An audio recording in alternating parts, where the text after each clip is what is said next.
Hello everyone, welcome to my legal code. I am doctor Tajalli Gausia. So ecology and environment की series को आगे बढ़ाते हैं और greenhouse effect and climate change part 3 discuss करते हैं, वो भी वन लाइनर की फॉर्म में। एंड एज यूजुअल टॉपिक के एंड में पूछूंगी आपसे एक इंपॉर्टेंट क्वेश्चन। टॉपिक स्टार्ट करने से पहले दी हुई डिटेल्स पर आप हमें फॉलो कर सकते हैं। तो let get started. Green house effect and climate change part 3, that is हरित गृह प्रभाव और जलवायु परिवर्तन। तो टॉपिक का पहला पॉइंट है कि इंडिया के पास एक ग्लोबल एटमॉस्फेयर वॉच स्टेशन नहीं है। Global atmosphere watch station World Meteorological Organization द्वारा प्रमोट किया जाता है।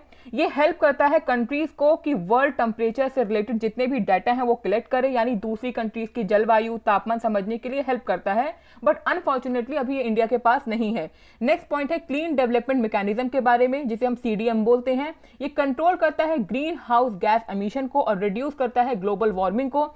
और ये अंडर आता है UNFCCC यानी कि United nation framework convention on climate change के अंदर। और ये हेल्प करता है डेवलपिंग कंट्रीज जैसे इंडिया हो गई, श्रीलंका हो गई, कि ये आप डेवलप कंट्रीज जैसे कि ऑस्ट्रेलिया, जापान, इनसे आप हेल्प लीजिए, फंड्स लीजिए, टेक्नोलॉजीज लीजिए कि आप ग्रीन हाउस गैस एमिशन को रिड्यूस कर सकें। क्लियर।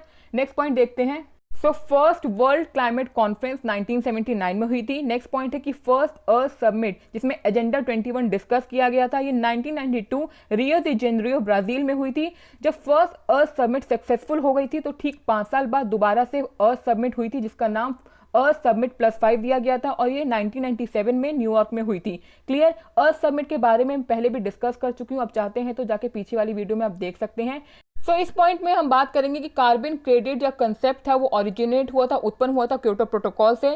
कार्बन क्रेडिट गवर्नमेंट द्वारा चलाया गया था। इसका मतलब है कि 1 टन कार्बन डाइऑक्साइड बराबर होगा 1 क्रेडिट के। ये इसलिए ऐसा किया गया था कि ग्रीन हाउस गैस का एमिशन रिड्यूस हो। क्लियर। नेक्स्ट पॉइंट देखते हैं।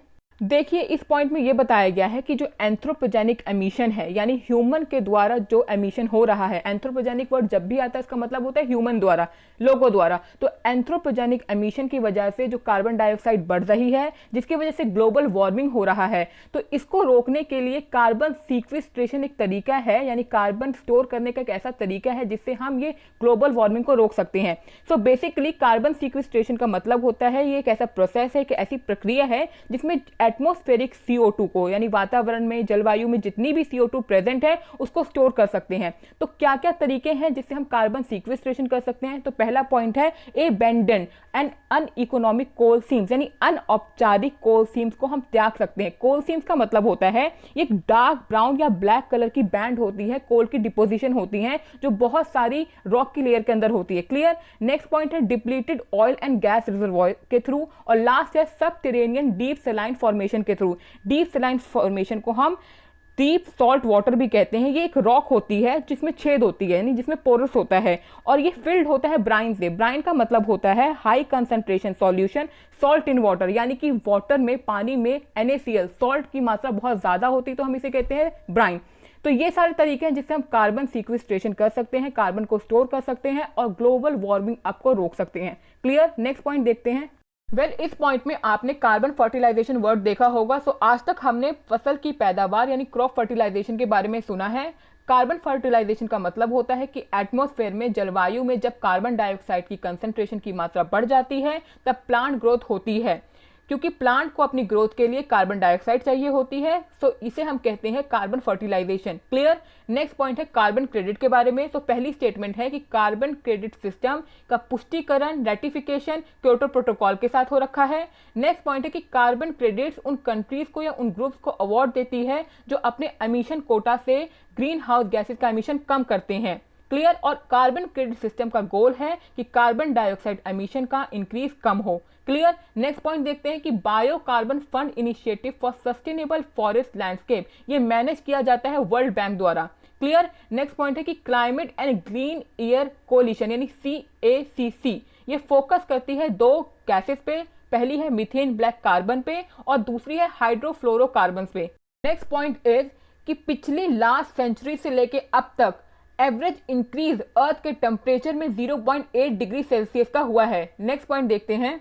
So forest carbon partnership facility ये एक वर्ल्ड बैंक प्रोग्राम है जो एस्टेब्लिश्ड हुआ था, स्थापित हुआ था 2008 में, और ये कंसिस्ट करता है कार्बन फंड को।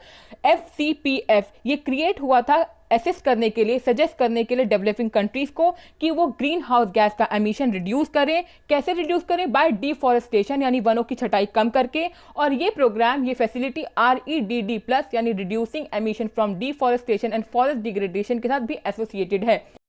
So the last point of the topic is scientist के व्यू से, उनके एनालिसिस से 2 डिग्री सेल्सियस से ज़्यादा ग्लोबल टेम्परेचर अब नहीं बढ़ना चाहिए। इन केस अगर ये 3 डिग्री सेल्सियस बढ़ जाता है तो क्या क्या कॉन्सिक्वेंसेज या पॉसिबल इंपैक्ट्स वर्ल्ड पे देखने के लिए मिलेंगे। पहला पॉइंट है कि terrestrial biosphere tend toward the net carbon source, और नेक्स्ट पॉइंट है कि wide spread coral mortality will occur, यानी मूंगा चट्टानों का डिस्ट्रक्शन बहुत तेजी से होने लगेगा।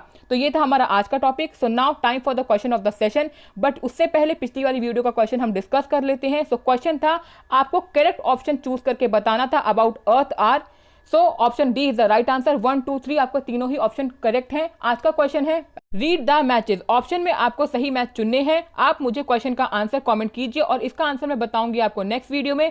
टिल देन इस वीडियो को लाइक कीजिए, कमेंट कीजिए, शेयर कीजिए, चैनल को सब्सक्राइब कीजिए। Stay tuned with my legal code channel. Thanks for watching, good luck and bye bye.